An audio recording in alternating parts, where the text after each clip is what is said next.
اور یہ سب کچھ ہمیں اپنے رب کی پہچان کرانے کے لیے ہے۔ لیکن افسوس کہ ہم صاحب عقل ہوتے ہوئے بھی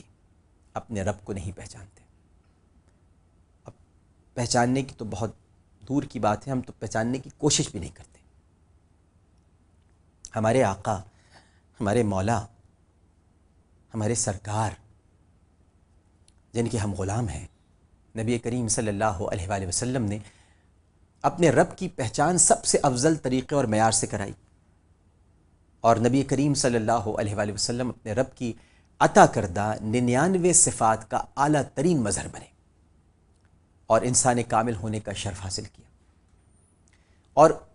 اسی نور پاک کی برکت کے سبب یہ نور پاک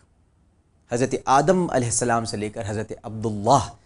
رضی اللہ تعالی عنہ تک جن پاک پشتوں اور پاک رحموں میں سے پشت در پشت گزرتا آیا ہے، ان سب میں اس نور پاک کی چند خوبیوں کو تو ظہور پذیر ہونا ہی تھا۔ جو خوبیاں و صفات بھی اللہ تبارک و تعالیٰ نے انہیں دینی چاہیے، وہ صفات و خوبیاں نور نبی صلی اللہ علیہ وآلہ وسلم کی برکت سے ان میں ناظرین کرام صرف جھلکتی ہی نہیں تھی بلکہ چھلکتی بھی تھی۔ اب ان کو آپ مبالغہ نہ سمجھیں، بلکہ ان مقدس ہستیوں کا صدق و دل سے احترام کریں، اور ان کے بارے میں جن جن خوبیوں اور صلاحیتوں کا ذکر کیا گیا ہے اسے سچ مانیں، سچ جانیں اور اس کا پرچار کریں۔ دیکھیں، علامہ ابو الحسن الماوردی کی ایک کتاب ہے اعلام النبوہ، اس میں ایک عبارت لکھی ہے کہ کیونکہ اللہ سبحانہ و تعالیٰ کے نبی اس کے تمام بندوں سے چنے ہوئے ہوتے ہیں اور اس کی تمام مخلوق سے بہترین ہوتے ہیں، اس لیے اس نے ان کو ایسے عناصر سے چنا ہے جو کریم ہیں،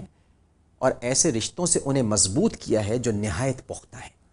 تاکہ ان کے نسب کی ہر اعتراض سے حفاظت کی جا سکے اور ان کے منصب کو ہر عیب سے بچایا جا سکے، تاکہ لوگوں کے نفوس ان کے سامنے سر جھکا دیں اور ان کے دل ان کی باتوں کو غور سے سنیں، تاکہ لوگ ان کے احکام کی تعمیل سرعت سے کریں اور ان کے احکام کی بجاوری میں سراپا اطاعت بن سکیں۔ سیدنا عدنان کے والد سے اب گفتگو کا آغاز کرتے ہیں، اور یوں سمجھ لیجئے کہ اب سلسلہ نسب پر بات شروع ہو گئی ہے۔ سیدنا عدنان، ان کے والد کا نام یا تو اود ہے یا اد ہے، یہ دونوں نام تاریخ میں ہمیں ملتے ہیں، اور آپ کے دو اور بھائی تھے جو باپ کی طرف سے سگے تھے، اور ان میں سے ایک کا نام نست یا نبت اور دوسرے کا نام عامر تھا۔ آپ کے حالات کا ہمیں تفصیلاً علم تو نہیں ہو سکا، اس پروگرام کی تیاری میں میں نے 15-16 بڑی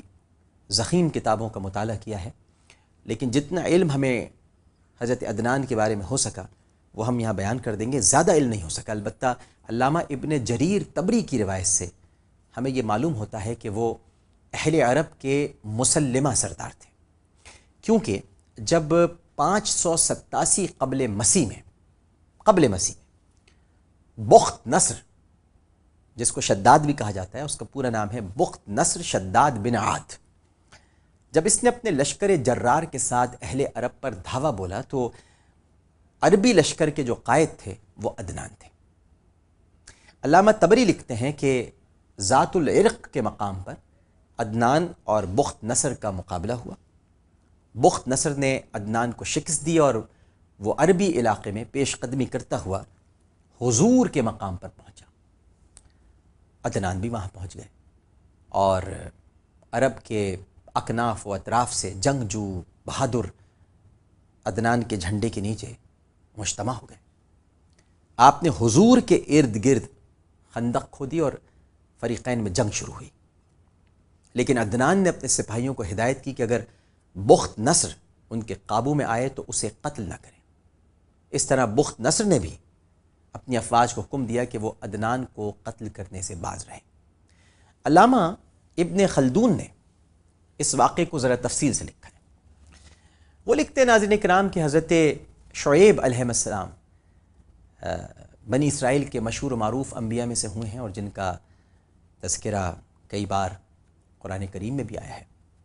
آپ کو فصیح و بلیغ اور مؤثر انداز تبلیغ کے باعث خطیب الانبیاء کے لقب سے یاد کیا جاتا ہے،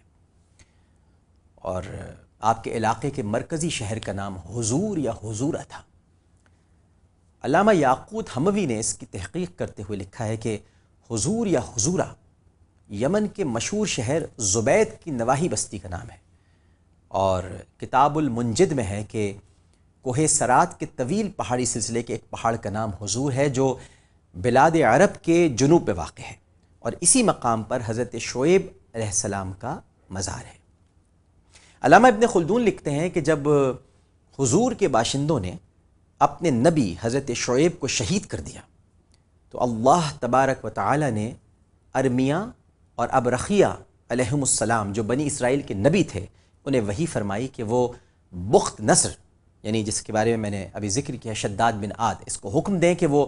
عرب پر چڑھائی کریں اور انہیں اس ظلم اور بغاوت کی سزا دیں، اور اس کو یقین دلائیں کہ اللہ سبحانہ و تعالیٰ کی نصرت اس کے شامل حال ہوگی اور وہ اس مہم میں کامیاب ہوگا۔ اسے یہ بھی حکم دیں کہ وہ عرب کے سردار عدنان کے بیٹے معد کو، یاد رکھیے گا ناظرین کرام کہ اس وقت معد کی عمر جو تھی وہ 12 برس تھی، تو یہ بھی حکم دیں کہ معد کو جن کی عمر 12 برس ہے اپنے ہمراہ لے آئے اور اس کی حفاظت اور تربیت کا پورا اہتمام کرے، کیونکہ قدرت معد کی پشت سے ایک عظیم الشان نبی کو پیدا کرنا چاہتی ہے۔ ناظرین محترم، جب بخت نصر نے ملک عرب پر یلغار کی تو عرب کے سارے جنگجو عدنان کی قیادت پہ متحد اور متفق ہو کر ان کے پرچم کے نیچے جمع ہو گئے، اور ذات العرق کے مقام پر میدان کارزار گرم ہوا، جس میں اہل عرب کو شکست ہوئی، اور بخت نصر بے حساب مال غنیمت اور بے شمار جنگی قیدی مرد و زن لے کر لوٹا۔ اس نے ان جنگی قیدیوں کو ابنا کے شہر میں آباد کیا۔ ابنا ایک قدیم شہر کا نام ہے جو عراق میں دریائے فرات کے کنارے آباد تھا، جس کو حضرت خالد بن ولید نے 634 عیسوی میں فتح کیا تھا۔ فرمان الہی کے مطابق ناظرین محترم، یہ دونوں پیغمبر عدنان کے 12 سالہ فرزند معد کو اپنے ہمراہ لے آئے اور حران میں اپنے پاس ٹھہرایا۔ اس عرصے میں آپ کی تعلیم و تربیت کی طرف خاص توجہ فرمائی اور اپنی آسمانی کتب کی تعلیم دی۔ کچھ عرصے بعد عدنان نے انتقال فرمایا۔ ان کی وفات کے بعد عرب برباد اور ویران ہو گیا، اور جب بخت نصر وفات پا گیا تو معد بن عدنان انبیاء بنی اسرائیل کے ہمراہ مکہ مکرمہ واپس آئے اور سب نے مل کر فریضہ حج ادا کرنے کی سعادت حاصل کی۔ اس کے بعد معد نے اپنے خاندان کے افراد کو جو یمن اور دیگر ملکوں میں منتشر ہو گئے تھے ان کو واپس بلا کر مکہ مکرمہ میں آباد کیا۔ علامہ احمد بن زینی لکھتے ہیں، جو کہ علامہ احمد بن زینی دہلان کے لقب سے بھی مشہور ہیں، دہلان یہ ان کے علاقے کا نام ہے۔ وہ لکھتے ہیں کہ عدنان پہلے شخص ہیں جنہوں نے بیت اللہ شریف کو غلاف پہنایا، اور یہ بھی مذکور ہے کہ آپ کا نام عدنان اس لیے مشہور ہوا کہ یہ عدن سے مشتق ہے، لیکن ایک اور بھی دلیل ہم دے سکتے ہیں کہ ایک جنت عدن بھی ہے، تو ہم یہ بھی کہہ سکتے ہیں کہ عدنان نے اپنا نام، یا ان کے والد نے جو قیدار کی اولادوں میں سے تھے، عدنان نام شاید جنت عدن کو سامنے رکھ کر ان کا رکھا ہو، لیکن عدن کا مطلب یہ ہے قائم اور باقی رہنا، کیونکہ شیاطین جن و انس کے شر سے ان کو محفوظ رکھنے کے لیے اللہ سبحانہ و تعالیٰ نے ان کی حفاظت کے لیے فرشتے مقرر کر رکھے تھے، اس لیے یہ عدنان کے نام سے موسوم ہوئے۔ یہ ایک نہایت وجی، خوش اخلاق، بہادر اور سخی تھے۔ مجبوروں کی خبرگیری، مظلوموں کی امداد، بے کسوں کی دستگیری اور غم نصیبوں کی غمگساری ان کا شعار تھا۔ سخاوت کے دریا بہا دیتے تھے عدنان،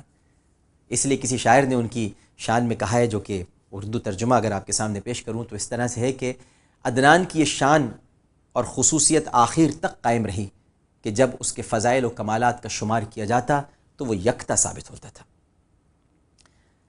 مشہور شہر جو عدن ہے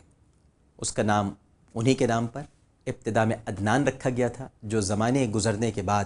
عدنان سے عدن بن گیا ہے۔ عدنان کے 2 بیٹے تھے، ایک کا نام معد اور دوسرے کا نام عق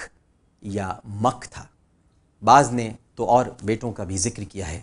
جن کا نام حارث اور مذہب تھا، لیکن جس نیک بخت کو حضور نبی آخر الزماں صلی اللہ علیہ وآلہ وسلم کے نسب مبارک میں سے ہونے کا شرف حاصل ہوا وہ مات تھے۔ عامر لیاقت حسین کو اجازت دیجیے، کل انشاءاللہ اسی وقت اسی چینل پر اسی پروگرام کے ساتھ دوبارہ حاضر ہوں گے۔ اپنا بہت خیال رکھیے گا، اللہ حافظ۔ یا رسول اللہ رفعت آپ نے پائی کہ بس، یا رسول اللہ رفعت آپ نے پائی